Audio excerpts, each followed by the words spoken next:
Hi guys, welcome to today's session. Thank you all for your responses on yesterday. And our yesterday's quiz question was the National Center for Polar and Ocean Research works under which ministry? And it works under Ministry of Earth Sciences. That is the right answer. Let's now start today's session. First question for the day: which among the following is a disqualification conditions for a member under anti-defection law? Statement 1: if she or he voluntarily gives up the membership of his political party. Statement 2: if an independent candidate joins a political party after the election.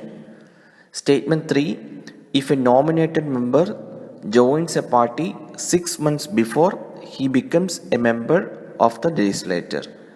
Select the correct answer using the codes given below. Option A 1 and 2 only, option B 2 and 3 only, option C 1 only, option D 1 and 3 only.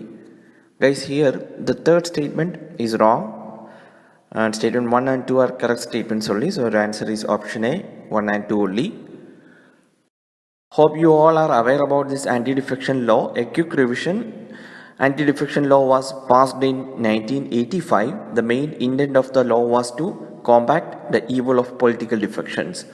And the grounds of disqualification are: first one is that if a member of a house belonging to a political party voluntarily gives up the membership of his political party, he will be disqualified. Or if he or she votes or does not vote in legislature contrary to the direction of his political party, he will be disqualified. However, if the member has taken prior permission or is condoned by the party within 15 days from such voting or abstention, the member shall not be disqualified. And another criteria for disqualification is if an independent candidate, not that independent candidate, not nominated candidate. So if an independent candidate joins a political party after the election, he will be disqualified. And another criteria is if a nominated member joins a political party 6 months after he becomes a member of the legislature. So that's why your statement 3 is wrong. If a nominated member joins a party 6 months after he becomes the member of the legislature, so he can join a political party before 6 months. If he joins after 6 months, then he will be disqualified. And this anti-defection law has few exceptions also. Under the law, the legislature may change their party without the risk of disqualification in certain circumstances. First one is that the law allows a party to merge with or into another party provided that at least 2/3 of its legislatures are in favor of the merger. In such a scenario, neither the members who decided to merge nor the ones who stayed with the original party will face disqualification. That is an exception under anti-defection law. And guys, it's time for quiz question.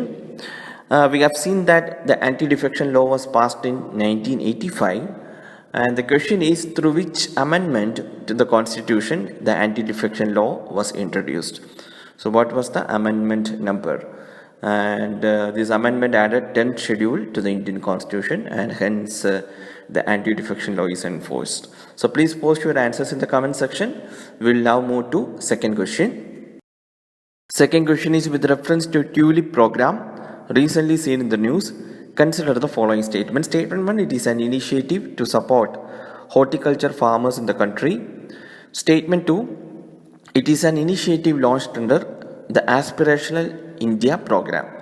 Which of the above statements is our correct? Option A 1 only, option B 2 only, option C both 1 and 2, and option D neither 1 nor 2.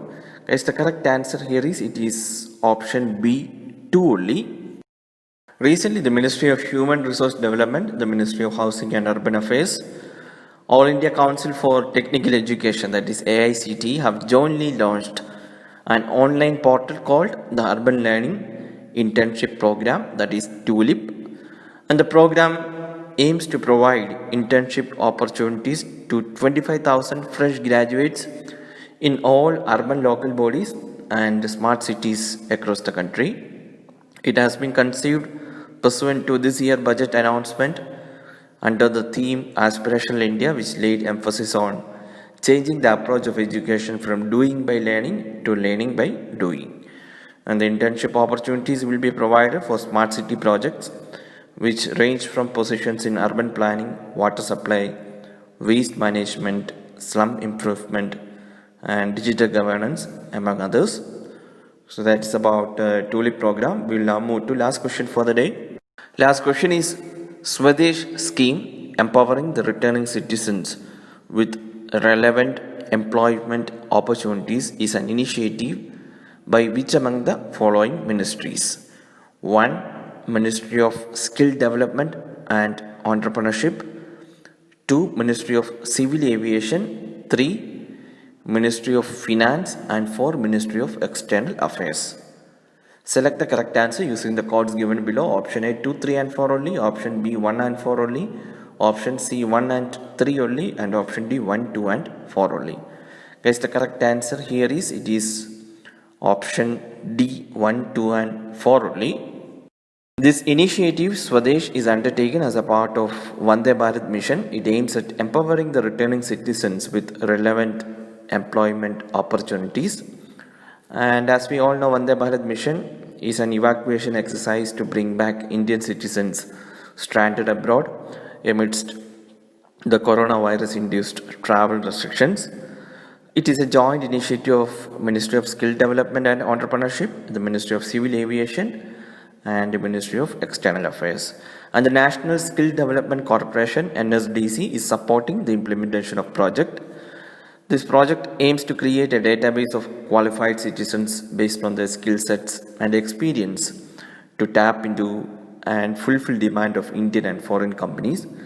The collected information will be shared with the companies for suitable placement opportunities in the country, and the returning citizens are required to fill up an online Swadesh skills card. It will facilitate a strategic framework to provide the returning citizens with the suitable employment opportunities through discussions with key stakeholders including state governments, industry association and employers. So that is about Swadesh scheme. That's all for today, guys. We will meet tomorrow with another set of questions. Please post answer to the quiz question and your scores in the comment section. Thank you for watching.